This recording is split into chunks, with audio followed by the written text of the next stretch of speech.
আসসালামু আলাইকুম। আমার আজকের রেসিপি বিক্রমপুরের ঐতিহ্যবাহী খাবার ইলিশ মাছের পানিখোলা।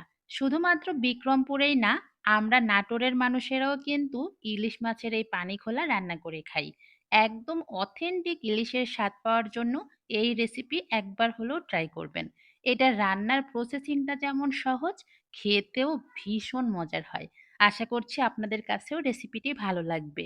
ইলিশ মাছের পানিখোলা রান্না করার জন্যে আমি এখানে ২ পিস ইলিশ মাছ ভালো করে কেটে ধুয়ে পরিষ্কার করে নিয়েছি। যেহেতু মাছের সাইজটা খুব বেশি বড় ছিল না, তাই আমি এখানে মাথা এবং লেজের অংশটাও নিয়ে নিয়েছি। চলে যাব রান্না করার জন্যে। একটা কড়াইয়ের মধ্যে দিয়ে দিচ্ছি প্রথমে সরিষার তেল, এরপরে দিয়ে দিব সয়াবিন তেল। ২ রকম তেলে এই রান্নাটা করলে খেতে বেশি মজা লাগে। ১ কাপ পরিমাণ দিয়ে দিচ্ছি পেঁয়াজ কুচি, সাথে দিয়ে দিব বেশি করে কাঁচামরিচ ফালি। অল্প একটু দিয়ে দিব এখন রসুন আর জিরে বাটা।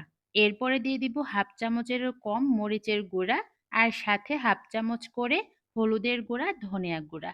স্বাদ মতো লবণ দিয়ে এখন ভালো করে সবকিছু মাখিয়ে নিতে হবে।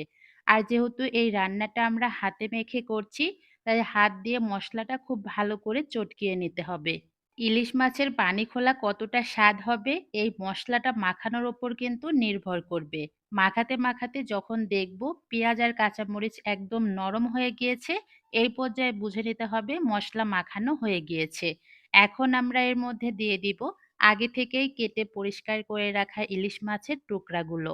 ইলিশ মাছ যেহেতু একটু নরম হয়, তাই মাছগুলো দিয়ে কিন্তু আলতো হাতে মাখিয়ে নিতে হবে। খুব বেশি বা জোরে করে মাখাতে গেলে কিন্তু মাছগুলো ভেঙে যাওয়ার সম্ভাবনা থাকবে। আমি ভালো করে মশলার সাথে মাছ মাখিয়ে নিলাম। এখন দিয়ে দিব এখানে পরিমাণ মতো পানি। ইলিশ মাছের পানি খোলায় কিন্তু পানির পরিমাণটা অনেকটাই বেশি করে দিতে হয়। আমি এখানে ভরে ভরে বড় ৩ কাপ মতো পানি ব্যবহার করছি। পানি দিয়ে সবকিছু ভালো করে নেড়েচেড়ে মিশিয়ে ঢাকনা দিয়ে ঢেকে রান্না করব মোটামুটি মিনিট ১০ যারা বিক্রমপুরের এই ঐতিহ্যবাহী ইলিশের পানিখোলাটা খান নাই, তাদের কাছে হয়তো একটু অন্যরকম লাগবে। তবে যারা খেয়েছেন তারা অবশ্যই জানেন যে ইলিশের এই পাতলা ঝোলটা কতটা মজার হয়। ১০ মিনিট পর আমি সবকিছু ভালো করে নেড়েচেড়ে মিশিয়ে লবণটা ঠিক আছে কিনা এটা টেস্ট করে নিব। এরপরে চুলাটা বন্ধ করে দিব। আমি এখন একটু আপনাদেরকে পরিবেশন করে দেখাবো আজকের এই ইলিশ মাছের পানিখোলাটা দেখতে কতটা লোভনীয় লাগছে।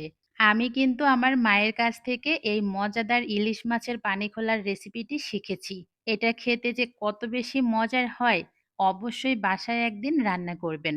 আশা করছি আপনাদের কাছেও এই মজাদার ইলিশ মাছের পানিখোলার রেসিপিটি ভালো লাগবে। আর যদি ভালো লেগে থাকে আমাকে কিন্তু কমেন্টস করে জানাতে ভুলবেন না। আজকে তাহলে চলে যাই। সবাই অনেক অনেক ভালো থাকবেন। দেখা হবে আগামীকাল আবার নতুন কোনো ভিডিও নিয়ে।